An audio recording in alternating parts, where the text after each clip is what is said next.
Quite interesting, the headlines from the papers this morning. I'm just going to say that former President Olusegun Obasanjo should take that offer. Take that offer from the NNPC. Do that verification tour, get somebody else with a secret phone, film it, send it to us, Mr. Former President, you can actually get this done. I think that's an offer that he should take up. But we're going to kick off our conversation today with the local councils in Edo State. We need an understanding of what's really going on from one local government to the other. We keep hearing about these council issues, people being impeached here and there. But we're going to get some perspective right now. The local chairmanship crisis in Edo State, and joining us via Zoom is Honorable Chris Nehikare.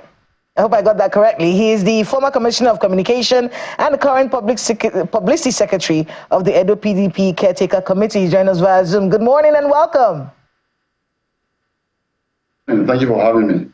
What's really going on? Just give us a background as to what's happening in these local councils. We thought everything was fine, and then all of a sudden it felt like a volcano erupted, and then we keep hearing about people being impeached here and there. Everybody's releasing a statement here and there. What's really going on?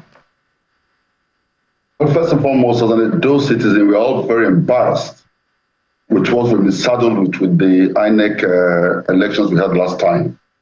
What's going on right now, it's like some buccaneers so desperate to have access to the council funds have decided to turn the law on its head.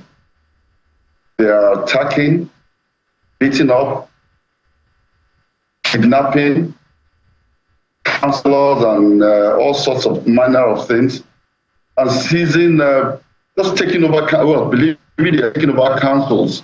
Can you hear me? So I don't know how to describe it right now. Edo right now is in a mess. The people are scared to go out because you see non-state actors being sponsored by the state government, carrying all sorts of weapons, koboko, all sorts of things, going around from council to council, threatening people and beating up people because they want to take over councils. And it's so clear that what they are doing is illegal. The Supreme Court is clear on the judgment. Even the state chief judge reaffirmed the Supreme Court judgment.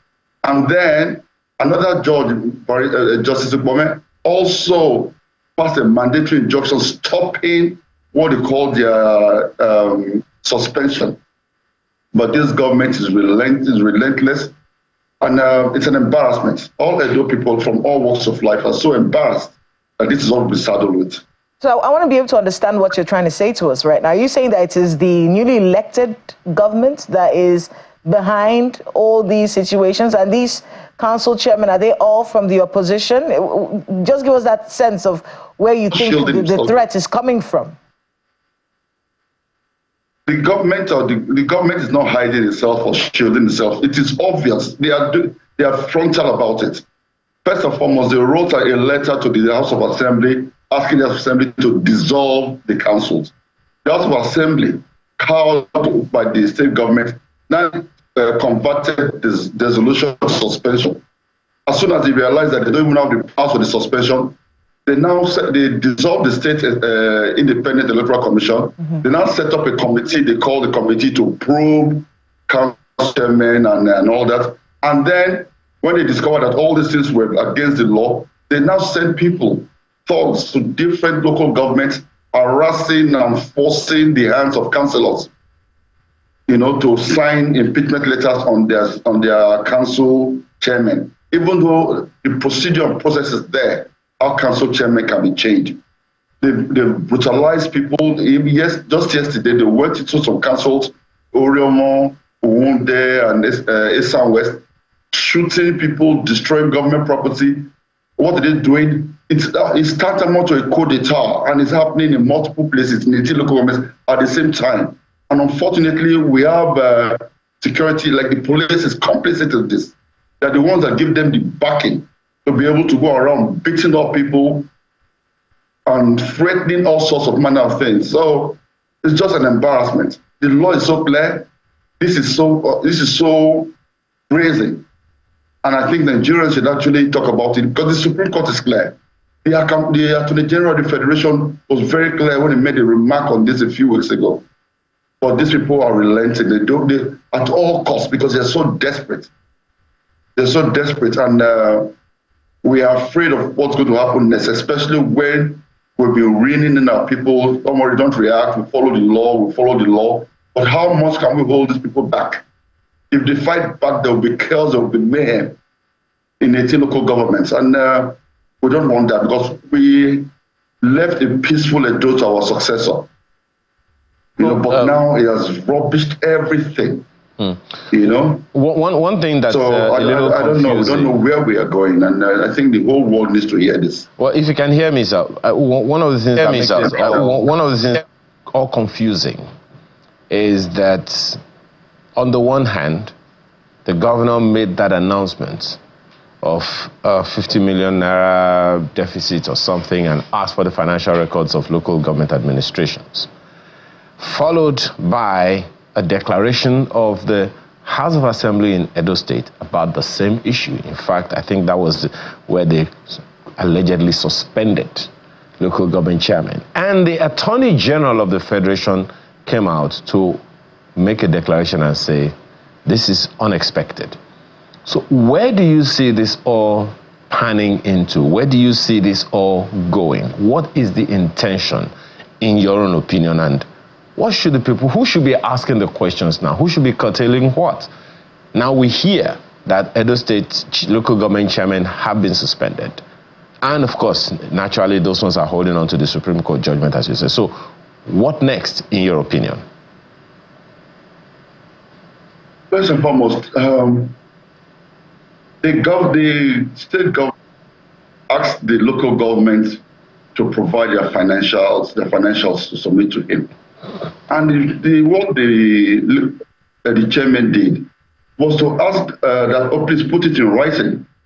You don't verbally tell government officials or another tier of government to submit to you their financials. They said, okay, put it in writing. Of course, they refused to put it in writing because they know it was illegal. They knew it was none of their business. And then they call that a subordination. So we don't know where it's going to. But we know that their end game is to take control of the treasury of the 18 local governments and do with it whatever they wish.